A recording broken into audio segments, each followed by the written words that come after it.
ഹരി ഓം കൽക്കി രൂപകളായിരിക്കുന്ന എല്ലാ നാരായണന്മാർക്കും രാമായണ സന്ദേശത്തിലേക്ക് സ്വാഗതം. ഇന്ന് രാമായണ സന്ദേശത്തിന് 22ാമത്തെ പാഠമാണ് നമ്മൾ പഠിക്കാൻ പോകുന്നത്. അയോധ്യ കാണ്ഡത്തിലെ ഭൂപസംഗം എന്ന ഭാഗത്ത് നിന്ന് എടുത്തിട്ടുള്ള ശ്ലോകങ്ങളാണ് ഇന്ന് നമ്മൾ പഠിക്കുന്നത്. അതേ ശ്ലോകം എന്താണെന്ന് നോക്കാം.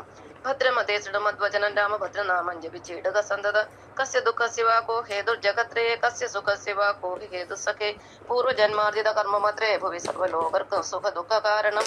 ഈ ശ്ലോകത്തിന് അർത്ഥം പഠിക്കുന്നതിന് മുമ്പ് നമുക്ക് ഈ ഗുഹസംഗം എന്താണെന്ന് നോക്കാം. ശ്രീരാമചന്ദ്രൻ 14 വർഷത്തേക്ക് വനവാസത്തിന് പോവുകയാണ്. വഴിയിൽ വെച്ച് അദ്ദേഹത്തിന്റെ ബാല്യകാല സുഹൃത്തായ കാട്ടാളനായ നിഷാദ രാജാവായ ഗുഹനെ കണ്ടുമുട്ടുന്നു. ഗുഹൻ ഭഗവാനെ കണ്ട് ഓടി വരികയും കെട്ടിപ്പിടിക്കുകയും അതിനുശേഷം കാലിൽ തൊട്ട് അനുഗ്രഹം വാങ്ങുകയും ചെയ്യുന്നു. ഇവിടെ ശ്രീരാമചന്ദ്രന് ജാതിമത ഭേദങ്ങളൊന്നുമില്ലെന്ന് കാണിക്കുന്ന ഒരു സന്ദർഭം കൂടിയാണ്. ഗുഹൻ ഭഗവാനെ സ്നേഹപൂർവ്വം തന്റെ കുടിലിലേക്ക് അല്ലെങ്കിൽ തന്റെ ഭവനത്തിലേക്ക് ക്ഷണിക്കുന്നു.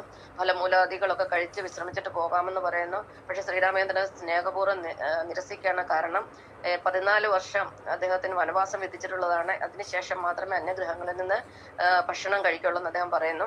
അങ്ങനെ അവസാനം ഒരു ഗ്ലാസ് വെള്ളം കുടിച്ചതിന് ശേഷം ശ്രീരാമചന്ദ്രനും സീതാദേവി അന്നത്തെ രാത്രി അവിടെ ചെലവഴിക്കുന്ന ഒരു വൃക്ഷത്തിന്റെ ചുവട്ടില് ഇലകളൊക്കെ ഇട്ട് ഒരു കിടക്കയുണ്ടാക്കി അതിന്റെ മുകളിൽ ഇവര് കിടന്നുറങ്ങുകയാണ്.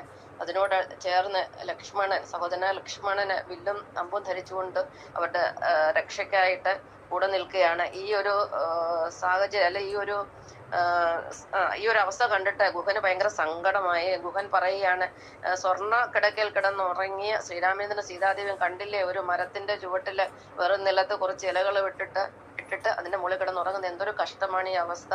ഇതിന് കാരണം കൈകേയി മാതാവാണ്, മന്ധരയാണ്. മന്ധരയുടെ ദുർവചനങ്ങൾ കേട്ടിട്ട് കൈകേയി പ്രവർത്തിച്ചതിന്റെ ഫലമാണ് ഇന്ന് ശ്രീരാമചന്ദ്രൻ അനുഭവിക്കുന്നത്. ഭയങ്കര കഷ്ടമെന്ന് പറഞ്ഞ് വിലപിക്കുകയാണ്. അപ്പോഴാണ് ലക്ഷ്മണന് ഗുഹനോട് ഇങ്ങനെ പറയുന്നത്. ഗുഹനോട് അദ്ദേഹം പറയുന്ന ഭാഗമാണിത്. ഭദ്രമതേ ശൃണുമദ്വചനം രാമഭദ്രനാമം ജപിച്ചിടുക സന്തതം. ഗുഹനെ നല്ലവനായ ഗുഹനെ നീ എപ്പോഴും രാമഭദ്രന്റെ നാമം ജപിച്ചിടുക. കസ്യ ദുഃഖസ്യ വാക്കോ ഹേതുർ ജഗത്രേ. ഈ ലോകത്തിൽ ആരുടെയും ദുഃഖത്തിന് കാരണമല്ല. കസ്യ സുഖസ്യ വാക്കോ ഹി ഹേതുസഖേ. ആരുടെ സുഖത്തിനും ആരും കാരണക്കാരല്ല. പൂർവ്വജന്മാർജിത കർമ്മമത്രേ ഭുവി സർവ്വലോകർക്കും സുഖ ദുഃഖ കാരണം. നമ്മുടെ ജീവിതത്തിൽ പ്രശ്നങ്ങൾ വരാതെ ആരുമില്ല. എല്ലാ മനുഷ്യരുടെയും അവതാരങ്ങളുടെ എല്ലാ ജീവിതത്തിലും ഒരുപാട് പ്രശ്നങ്ങളുണ്ട്. സാധാരണ മനുഷ്യന്റെ 100 ഇരട്ടി പ്രശ്നങ്ങളാണ് ഒരു അവതാരം അനുഭവിക്കുന്നത്. അപ്പോൾ എന്റെ ജീവിതത്തിൽ ആയിരക്കണക്കിന് പ്രശ്നങ്ങൾ ഞാൻ അനുഭവിച്ചിട്ടുണ്ട്. പക്ഷെ ഇതെല്ലാം എന്റെ കുഴപ്പമാണെന്ന് ഞാൻ തന്നെയാണ് അതിന് കാരണക്കാരെന്ന് എനിക്ക് നന്നായിട്ട് അറിയാം. എന്നാൽ നമ്മുടെ ജീവിതത്തിൽ നമ്മൾ കാരണക്കാരല്ലാതെയും പല പ്രശ്നങ്ങൾ വന്ന് ഭവിക്കാറുണ്ട്. അത് നമ്മുടെ പൂർവ്വജന്മത്തിലെ കർമ്മത്തിന്റെ ഫലമാണ്.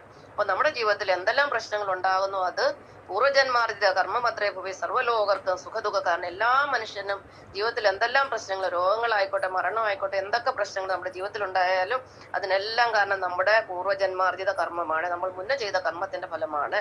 നന്ദി.